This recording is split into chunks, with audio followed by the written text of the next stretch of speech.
Welcome back to part three of our series that we've been doing on the passing of some of a pop culture icons this week in July of 2025. And the last one we want to bring up is Terry Hulk Hogan Belay.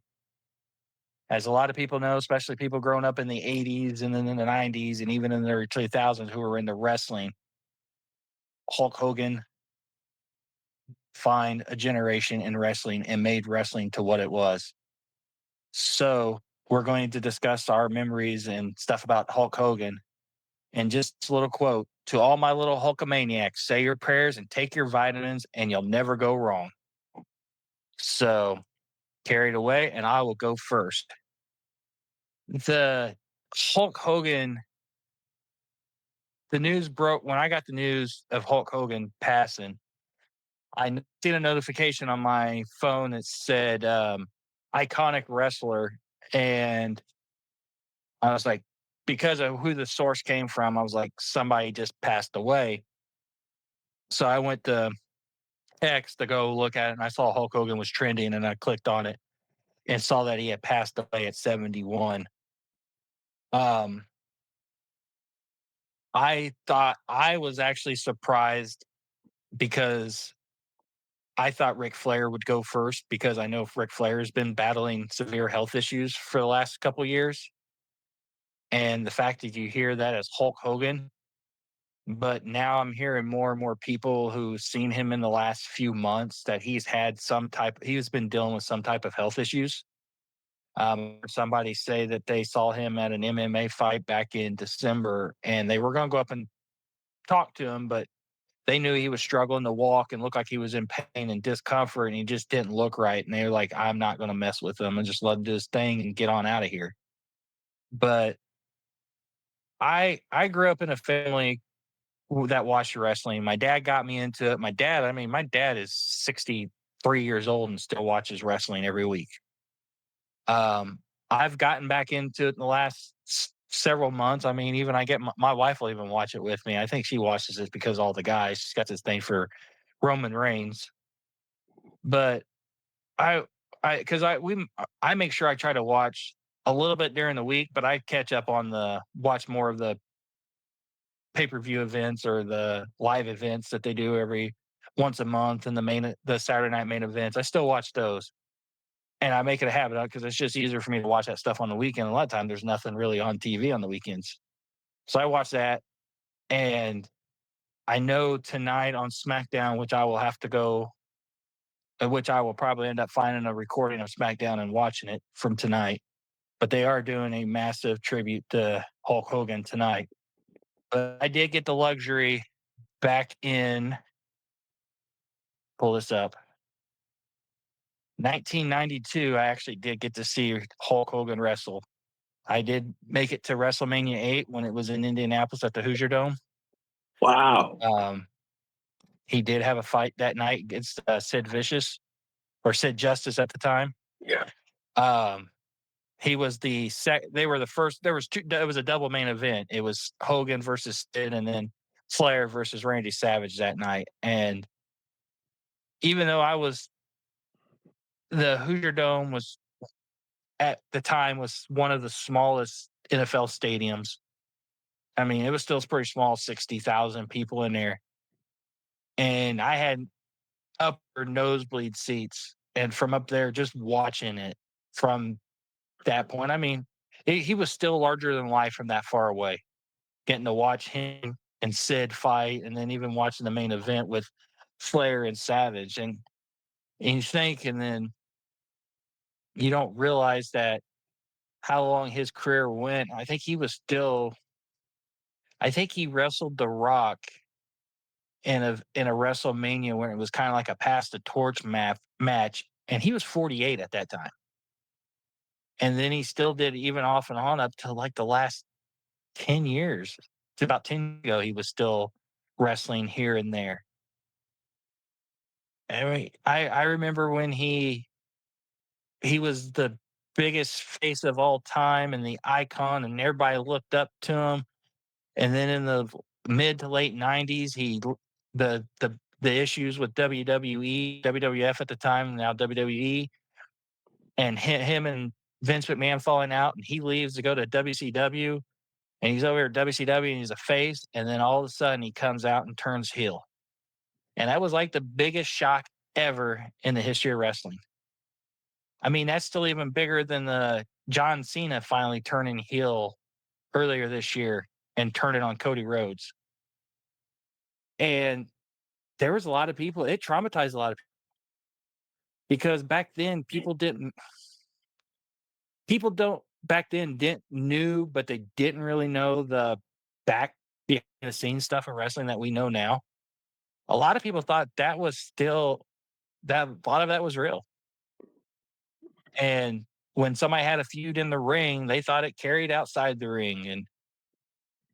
And I remember my dad telling me years ago he went to a WCW house show up in Northern Indiana, and where he was sitting at, it was I think he said it was Sting and Luger had a fight, and they were just beating the crap out of each other in the ring. And then the match was over, and then from where he could see behind the curtain, and he could see him hugging and high fiving and shaking hands and everything else. And you see that, and I know WWE's got a documentary coming out next week on Netflix, and it's kind of behind the scenes stuff to see what goes on for how they plan out a night and the storylines and how they coordinate the match. Another good behind the scenes series is it was on Stars called Heels. And I think it's on Netflix now, and it was about a small time independent wrestling organization down in Georgia, and it kind of gives you the whole back behind the scenes and how they build everything up. I mean, Hulk Hogan, I mean, a wrestler, a cultural icon, an actor. I mean, he was everywhere. And that one, I mean, out of the three that we've done tonight, outside of probably, yeah, that was probably, he's up there in the top five in terms of who hit me the hardest because I grew up with Hulk Hogan. He was every Monday night on WCW Monday Night Nitro, looking to see what him and the NWO and the Outsiders were going to do and turning the one, I think the one that's going to hit me the hardest when it comes to that wrestler, and I'm hoping it's not for another 20, 30 years, is going to be Sting. Sting is probably my all time favorite wrestler. I was thinking the same thing too, A- man. Yeah. And, and then I know that I was reading some of the tributes that some of these other wrestlers put out. And I mean, a lot of these guys you see that when they're in the ring and the attitude and the way they act and everything else, you think they're a total jackass. But then when you find out who they are behind the scenes, they're a totally opposite person. It's like the nicest people can make the worst jackasses and assholes ever. I mean, another good example is the kid that played Joffrey in Game of Thrones. He said he had trouble trying to get up to being that much of an asshole for that character, but he pulled it off. And seeing some of these tributes to Hogan, and a lot of them are saying the same thing. They wouldn't be where they're at today if it wasn't for Hogan. Hogan made wrestling to what it was. He really set the mark, So, the standard, the foundation of wrestling. Absolutely. When before Hogan, I grew up on wrestling too. Um, to the point where I still remember Saturdays at 5:05 on TBS would be World Championship Wrestling, and at 10 o'clock on Channel 11, CBS Channel 11, because we lived so far out in the sticks back then that we had to get the CBS station out of Dallas. We'd watch the Von Erichs and World Class Championship Wrestling out of Dallas, out of the Sportatorium. Um, so I've watched wrestling in some way, shape, or form for probably my entire life, arguably. Um, so it was all regional then. Everybody had their small time promotions, and Vince McMahon, Hulk Hogan made this into a national enterprise. through their relationship with the USA Network, through Monday night.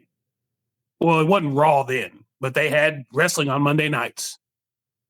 And it grew into this this national promotion. Like you would see a wrestler, you'd see Kerry Von Erich on World Class Championship Wrestling, and then a couple of years later, here he is in WWF as the Texas Tornado. You'd see all these guys you grew up watching, and they would migrate promotions to this other network or to Vince McMahon's WWF. And I think Hogan was very much the face of that.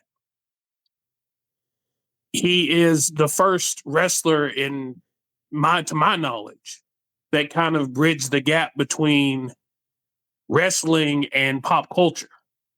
Because you had famous wrestlers. You had like Don Morocco, Wahoo McDaniel, Bruno Sammartino, but nobody that was famous on a national stage. Nobody that was famous enough to jump from professional wrestling to talk shows to television to movies. Hulk Hogan was the pioneer, and now you see wrestlers in all kinds of movies.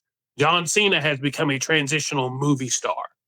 The Rock is now the biggest star in Hollywood and got his start in professional wrestling. I'm sure the same thing is going to happen with Roman Reigns at some point when he gets a little bit too old to be in the ring. The Undertaker's been in movies. Kane's been in movies. Matter of fact, Happy Gilmore too. Wait. What about the Guardians of the Galaxy?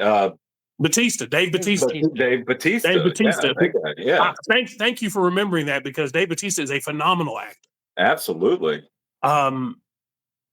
He went and changed his appearance. Yeah, he lost a lot of weight. Yeah, so he could stop being cast typed as the meathead muscle guy. Bigger. Yeah. I mean, if the new Happy Gilmore movie, I don't know if you guys are familiar with this wrestler, but MJF, who that comes out today, new Happy Gilmore, doesn't it? Yeah. He plays. I think he plays Happy's son. Okay. And MJF, and I challenge you. I know we're talking about Hulk Hogan here. MJF might be the best heel I've ever seen. I've seen in wrestling since Ric Flair. The best mic work. He is incredibly talented. Most of my wrestling I watch now is AEW, just because I have a disdain for Vince McMahon. If you watch the Vince McMahon documentary on Netflix, you'll know why. Vince ain't associated with WWE anymore. Vince is completely out. He still makes money off of them, I'm sure. But no, he sold all his stock. He doesn't have any ownership. Oh, okay. But I'm and all that being said, Hulk Hogan, I know in one of our earlier videos, Tim talking about meeting your heroes. Hulk Hogan would be the inverse of that. He'd be one of those heroes I wish I didn't meet. I mean, there were some things that came along later in life, some things that he said in private that maybe weren't of the best character, specifically to people that look like me. And on some level, he's 71, grew up in a different time. But it's still hard to hear that from somebody you looked up to. That being said, it's kind of one of those things where you have to separate art from artist. What he did, what he was a part of, what he accomplished. He made Monday Nitro. And Monday Nitro, when I say must-watch television, it was stuff people talked about at work the next day. Professional wrestling was something people talked about at work, in public, in front of your friends the next day. It was like going to work and talking about your crack habit. It was one of those things that people used to be so embarrassed about, and then it just became absolutely mainstream. And Hogan, the whole NWO thing, which was, him and Eric Bischoff came up with that. And then the WWE countered that with the Attitude Era, which gave rise to Stone Cold Steve Austin, gave rise to The Rock, gave rise to Shawn. I mean, Shawn Michaels was wrestling before then, but I mean, he really, Shawn Michaels, Triple H, all of that crew, all of the things that you saw, all of that culture that came forth out of the the body odor section of the 1990s. Some of that stuff was a direct result of the proliferation of wrestling, and a lot of that came from Hulk Hogan. So, while I don't agree with the things that he said, it was one of those never meet your heroes things. I cannot deny the impact that man made on infusing American culture with wrestling, and so, for that, I mourn his passing the same way I would anyone's passing. Ninja. Yeah, I think I was laying in bed, and usually, when you get up, first thing you usually do is just kind of look up at the ceiling, grab your phone, see what's going on. And that's when I found out. I think it was through Facebook or something like that. I was like, "Are you kidding me?" I think that was like some of the first words that came out of my mouth and everything. And when I think of the 80s, there are so many things that I can think of in the 80s. And one of them for sure would have been Hulk Hogan, wrestling.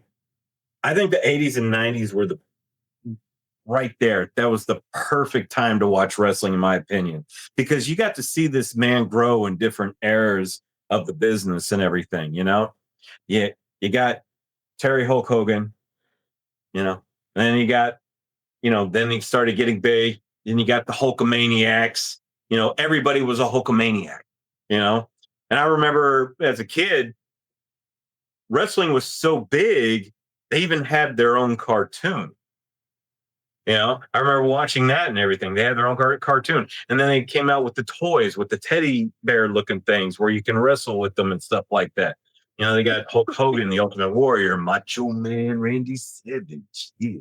And so, I, they were all over the place. It was just like, it was like Beatlemania, right? And so, They were human cartoons. yes, exactly. And when you're a kid, you don't think about things like, if this is fake or if this is theatrics or whatever the case may be. You're watching a story, and you're growing up with these people. And that's why I think we kind of grew up at the right time of watching these kind of stories unfold. For the longest time, Hulk Hogan was the good guy, and eventually I can't remember when it was, but he became, was it NWO or whatever? NWO. Yeah. When he became a bad guy, he tried that out for a while and everything. It was just really cool just kind of watching his career, how he segued into a lot of things. And then he started dabbling into acting. I think one of the first movies I saw him in was actually Rocky, you know? Yeah. Thunder Lips, right? So, You ever seen that picture when he's standing next to Sylvester Stallone? dude, difference right there, right? He was like 6'8". He was tall SOB, man.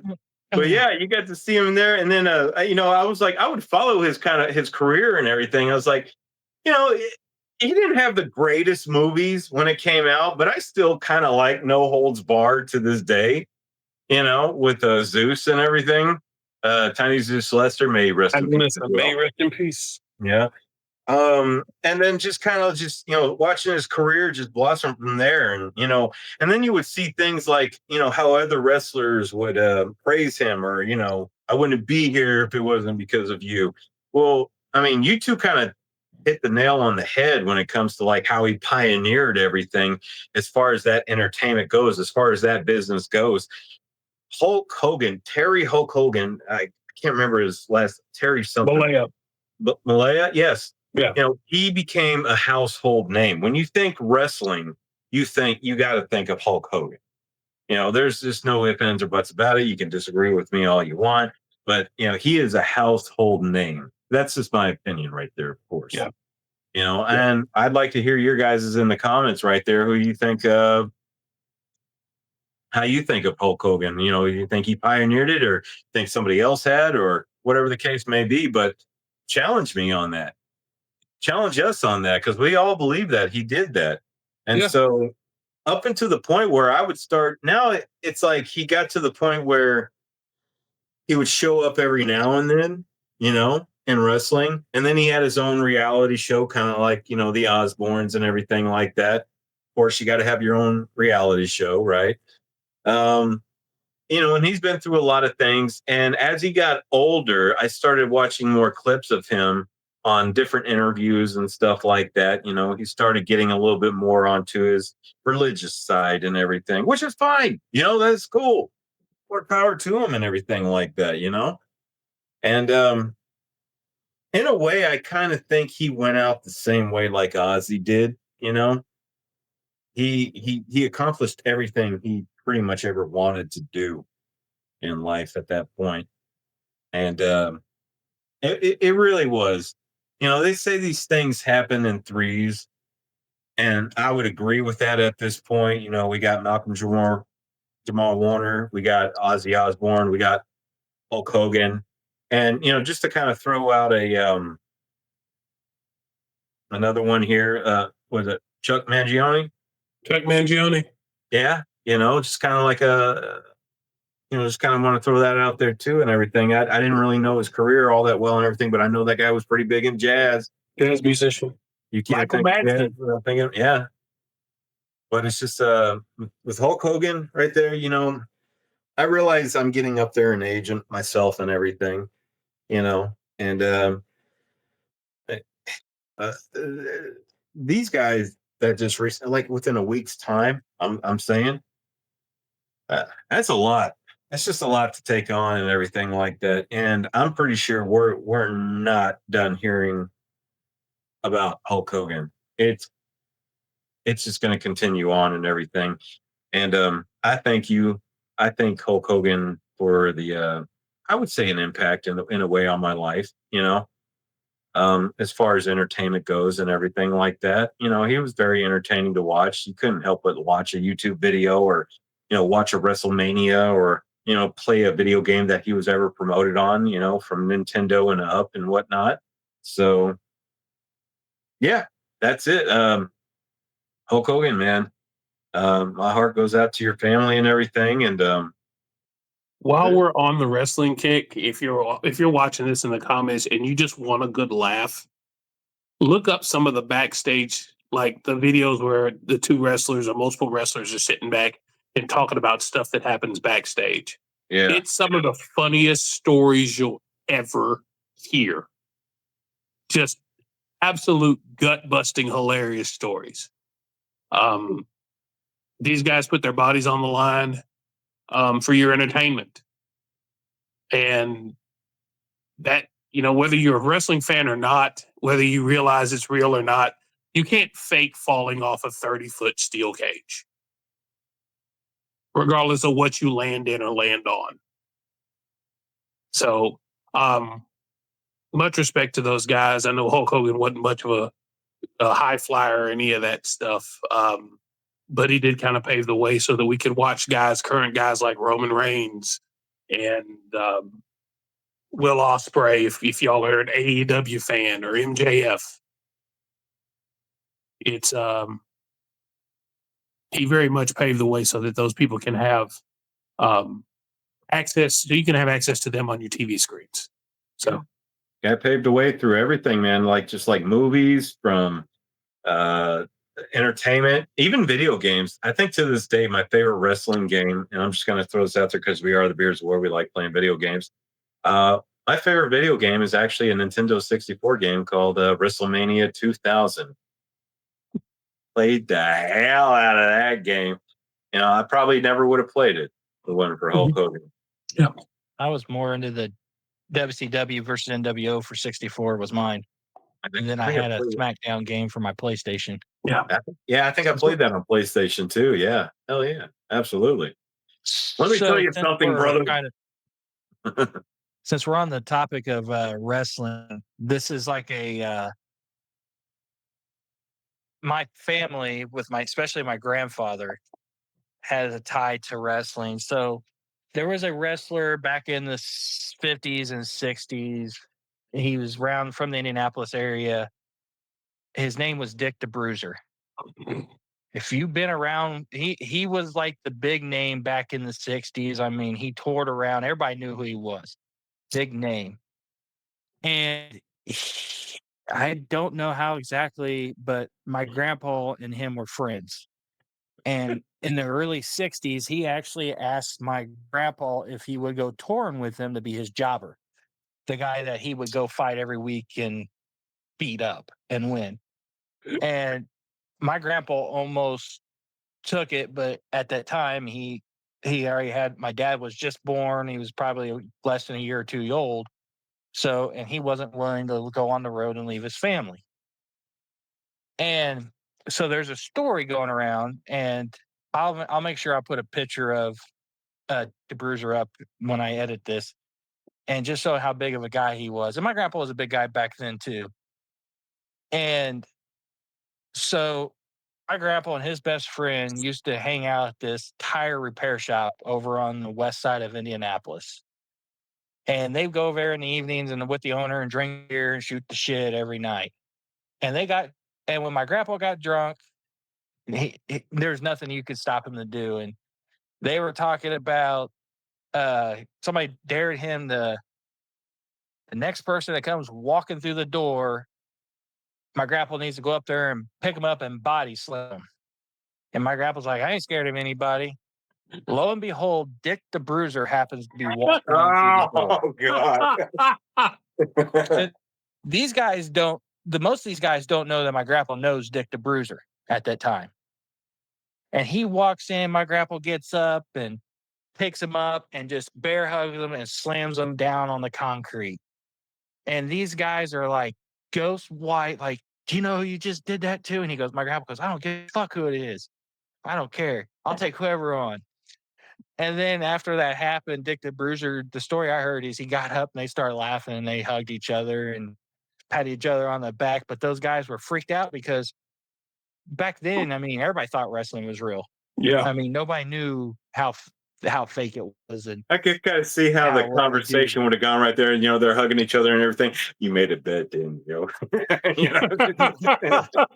But that is the story. That is the story that I have been told multiple times growing up about my grandpa and the wrestling icon Dick the Bruiser. So, but I thought it was just funny, and I tell people that every once in a while when I hear that. Venus, you had a privilege of meeting a wrestler, didn't you?